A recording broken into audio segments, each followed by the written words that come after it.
Дабагер көрсөтүүсүнүн бүгүнкү чыгарылышында көз оорулары туурасында маалымат бермекчибиз. Түрдүү шишик оорулары, менингит, ак кан оорусу, кургак учук, витаминдердин жетишсиздиги жана башка оорулар адам баласынын түрдүү көз оорулары менен ооруп калуу коркунучун туудурат. Статистикалык маалыматтарга таяна турган болсок, Кыргызстанда ар бир бейтапканадан 3-төн 5 кишиге чейин көз басымы жогору болгон оорулуулар катталат. Саламатсызбы, ата-кандайсыз? Кандай салыңыз, жакшыбы? Көз басымын текшерип коелу. Бияка эгиңизди коюп коесузбу? Эгиңизди коюңуз. Көз басымын текшеребиз. Бейтаптарды биринчи көз басым жогору бейтаптар азыр көп кезигишкендиктен биз биринчи көздүн басымын текшергенге көп басым кылып атабыз. Көздү ачыңыз, ата. Шамал үйлөйт, коркпоңуз, Ой. Жакшы. Көз басымыңыз жакшы экен, ата. Бул жактан көздүн кандай көрүшүн отуруңуз. Көздүн көрүшүн, алыстын көрүшүн, жакынды кандай көрөт, ошолорду текшеребиз. Жакшы анда. Акыркы учурда бейтаптар көп кезиккенден биз деген бардык аппараттарга салып бейтаптарды текшеребиз. Бул жактан деген экти кот, муну деген көздүн чеке жактары кандай жабыркан, нерв жабыркан, жабырбаганын билсек болот.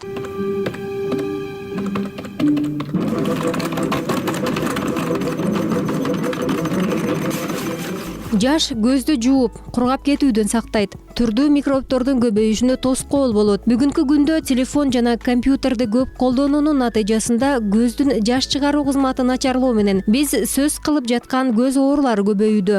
Бардык кагаздан өтүп, компьютерге өтүп кеткендиктен бизде дагы ушул көз менен иштетип турган көп болгондуктан ушундай жаракаттар көп болуп атат. Бул орусча айтканда болезнь цивилизации деп айтсак болот. Ал эми дарыгерден компьютер менен иштөө учурунда аралык канча болуусу керек деген сурообузга адис Мүмкүн болушунча бул 30-35 сантиметр орточо эсеп менен 45 сантиметрге чейин болуш керек.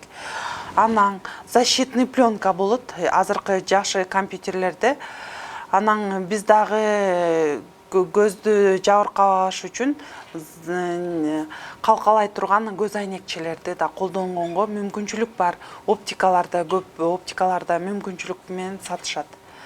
Бул дарыгерге барбастан деле компьютердин калкалай турган айнекчелер деп сураса, бейтаптарга берет. 25 мүнөт кетет ар бир көзгө, ошондой 1 саат убакыт 50 мүнөт кетип калат. Ар бир көздү 2 бөлөк көрөбүз. Биринчи сол көздү жаап, оң көз менен көрөбүз. Ти 3тү көрүп атасызбы? Көргөн жоксуз, Бул көздү жапсаңыз, Будан да жакшы көрбөйт. бул көз айнек жардам бердиби? Сәл жардам берип атам. Көрүнбөйт. Будан да тамга көрүнбөйт, жарык көрүнөт. Атабыздын көз басымы жакшы болгон менен көздүн тамырлары кичине начарыраак экен. Бул болсо көздүн сырткы кабыкчаларын карайбыз, сырткы келбетин карайбыз көздүн. Атабыздын көзүнүн операция болуптур. Операцияңыз жакшы болуптур. Эне кош бойлуу кезинде дарыларды өз алдынча ичкен убакта түйүлдүктөгү балага терс таасирин тийгизет. Бул учурда бала көздүн тубаса катаракта дарты менен төрөлүшү мүмкүн. Ошондой эле көздүн катаракта дарты адамда зат алмашуу бузулганда, жаракат алган учурда же тубаса пайда болот. Өз учурунда дарылануу көздүн көрүүсүн сактап калууга шарт түзөт. Көз басымы жанакы бейтапта көргөзүп кеткендей, бул жакта деген көздүн чечекенин алдында алдыңкы жана арткы камера деген болот. Ошол жерде суюкча жакшы циркуляция болуп, жакшы жүгүргөндүктөн бул көздүн давлениясы жана басымы көтөрүлгөндө бул нерв жабыркап калат. Жабыркаганда көз ооруйт, көздүн көрүшү да начарлайт, абдан эле начарлайт. Тумандашып дегенде, анан бир көзү начар көрсө, экинчи көзгө өтөт. Анткени экөөнүн нерви биригет.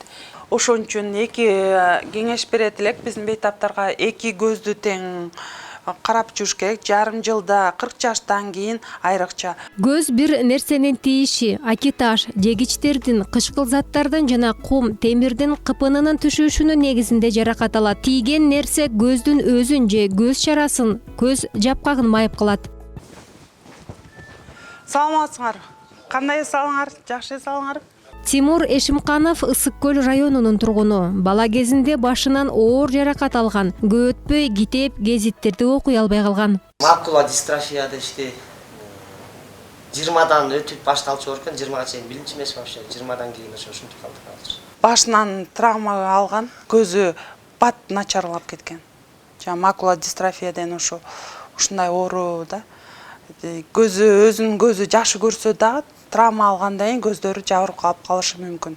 Башына нервтери начар иштеп калгандыктан көздөрүнө да себеп болуп калат да, көздүн көрүшүнө. Тумандап кетет, 6 ай келбей койсо мисалы, бир жыл жүрүп алсам, ичинде тумандашып. Бул бейт абыз Орозкулов Аскарбек. Бул да Ысык көл областынан келди. Көзүнүн басымы өтө бийик болгондуктан бизде азыр кеч болсо да кайрылса дагы көзүнүн басымын ылдыйлаткан менен аракет кылып атабыз. 20 жылдай болуп калды. Ушинтип 6 ай сайын келип дарыланып, давлениени ылдый түшүрүп ушундай. Көздү сакташ керек экен. Көз ооруса келип дарыланууга аракет жасап. Бул бейт абыз деген көп учурга чейин кайрылбай жүрүп алып, сол көзү көрбөй, даже керек болсо кичинерип да, мында карасаңар кичинерип да калган болот. Анан дейин азыркы учурда болсо оң көз менен күрөшүп атабыз. Оң көздүн кан басымын азайтып, анан кичине болсо да, 1 метр болсо да көргөнгө шарт коюп атабыз. Көздүн жабыркоосу жана начар көрүүсүнүн дагы бир себеби бул адамдын ички организминде зыяндуу вирустардын пайда болуусу болуп эсептелет. Көбүнчө жанагындай организмдеги ар кандай зат алмашуу начарлаганда, мисалы эндокриндик оорулар менен, сахарный диабет же болбосо зоб оорулары менен ооруган учурда эң эле биринчи кезекте көз кошо жабыркашы мүмкүн. Ошондуктан эндокринологдагы көзөмөлдө турган оорулар бизде да такай көзөмөлдөн өтүп турушат. Көз өзү ооруганга чейин бул организмде да вирус көп болгондуктан ушундай болуп калат. Вирустар жана грипп сыяктуу эле вирустар болот. Герпестин атабыздын учурунда герпестин вирусу көп болгондуктан жана учуктар чыгат го. Ооздордун чекесине ошол вирус жабыркатып койгон көздүн кабыкчасын. Өзүнүн көзүнүн түбү жакшы болгону менен көздүн сырткы кебетеси боз чалып, биринчи оң көздөн башталган, анан экинчи көзүнө өткөн. Азыр болсо биз эми вирустарды дагы көзгө таасир этишин азайтып, анан дейин көздү да жанакы сырткы кабыкчасын дарылап атабыз. 16-жылдан бери анан келек болчумун. Анан эми бери келип чыгып отурам. 3 жылдан бери келем. 3 жылдан бери жакшы эле болчу көзүм. Анан Чаң менен болгондон бул дагы таасирин берип коет. Анчүн дейин жана көз айнектерди тааныш керек дегендей, чаң болгон учурларда деген көз тамчыларда тамчылатып коюш керек, жана тазалай турган альбуцит дегенге окшош, анан жана антибиотик капляларды тамызып, жана көздүн майларын тамызып койсо, бир 20% болсо да коргойт.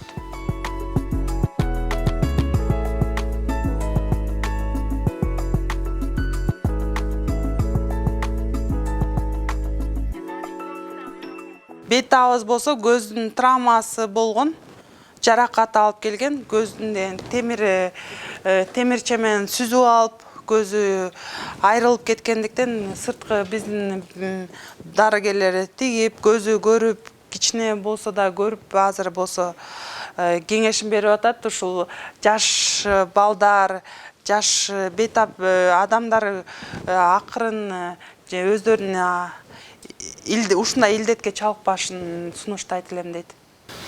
Да, берегитесь. Вас своих особенно.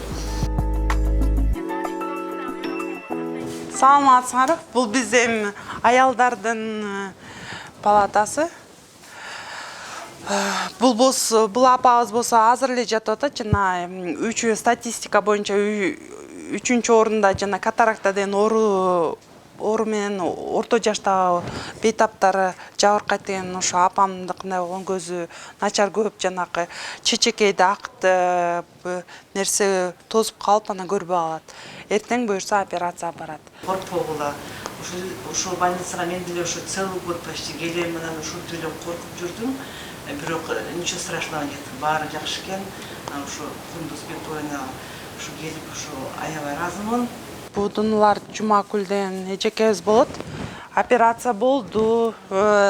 Буюрса көрүп атат. Бул бейтабыз Асанбек Осуйпа болот, Ысык көлдөн келди. 11 жылдан бери дарыланып жүрөт.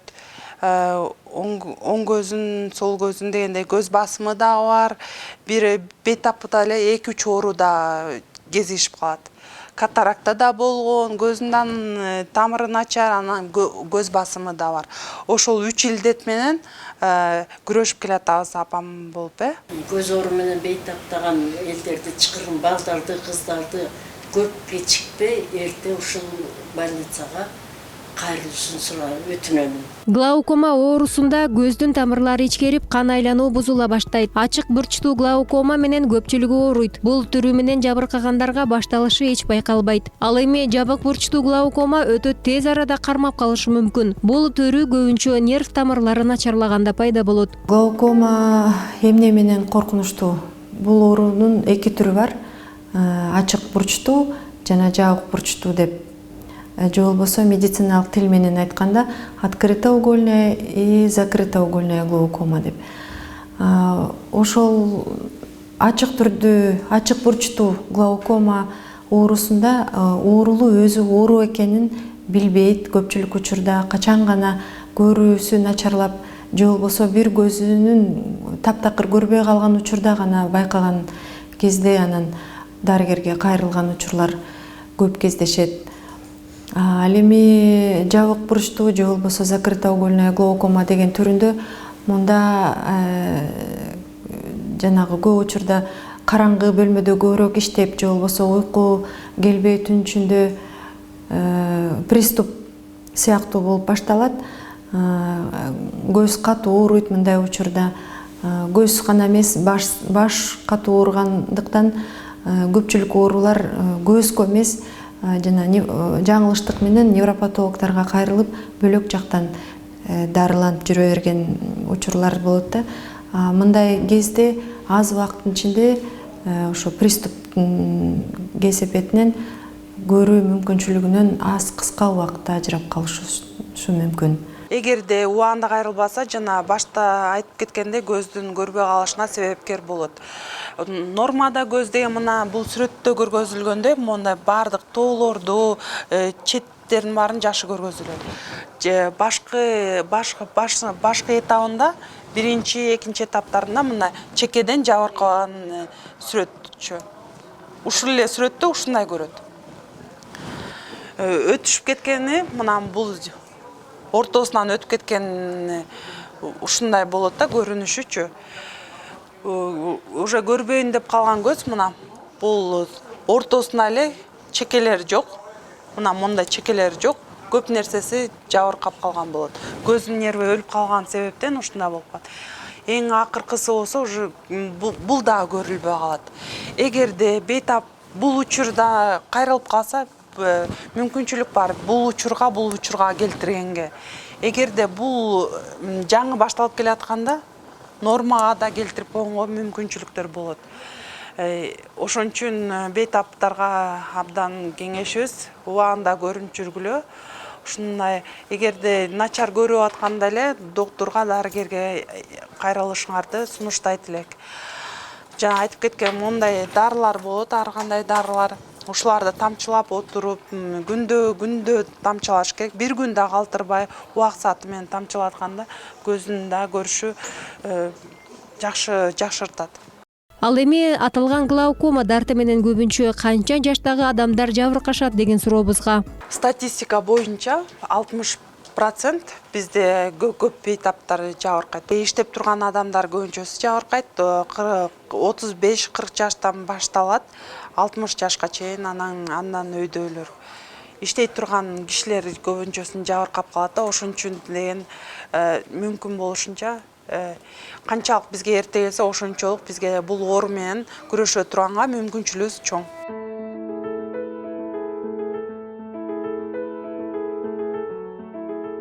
Көп учурда жана башта айтып кеткен ооруларды көргөзгөндөн тышкары да бизде деген кант диабет менен жанагы жалпы кан басымы жабыркаган бейтаптар да көп келет. Анан ошол бейтаптарга сунуштайт элек кант диабетин деген канттын 9-8ден ашырбай жүрүшүн, анан деген давление, общий кан басым болсо дагы өзүнүн жашына жараша жакшы нормада алып жүрүш керек. Анткени бул тамырлар диабет оорусунда болсо майда тамырчалар жарылып көздүн көрүшүн тосуп коет. Бул катарактаны алган, боз-чону алган күндө дагы, чечекейдеги торчону алган күндө дагы көздүн тамыры начар болсо абдан жакшы болбойт көрүшү дагы. Ошон үчүн кан басым менен жана диабет оорусу бул деген эки бир туугандай болуп бир жүргөндүктөн эки ооруга өтө кылдат мамиле кылышсын бейтаптар. Канчалык жашыма норма менен алып жүргөндө ошого жараша көздүн көрүшү дагы бийигирээк болот.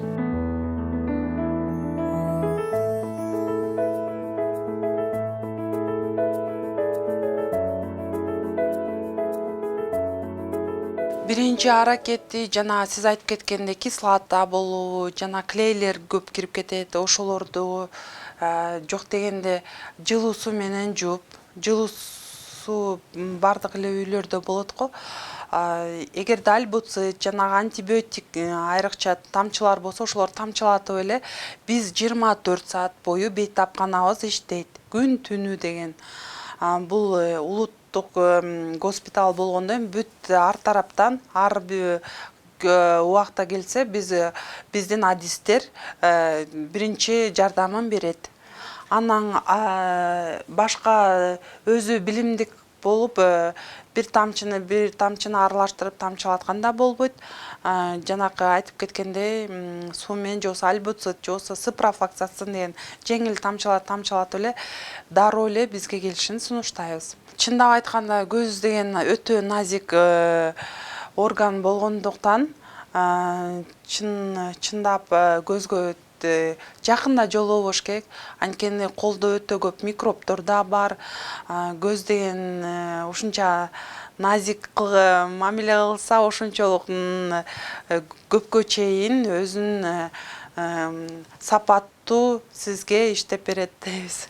Көп учурда деген айыл жергесинен болот, шаар жергесинен деле келген учурлар болот. Ушул заара менен биздин көзүбүз жакшы болуп кетти деп.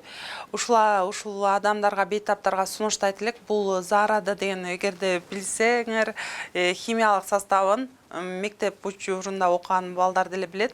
Кислоталар бар, жанагы кетоновый деген жана башка көп составтар бар. Алар деген көздү күйгүзбөсө да көздү бозортуп да коюшу мүмкүн.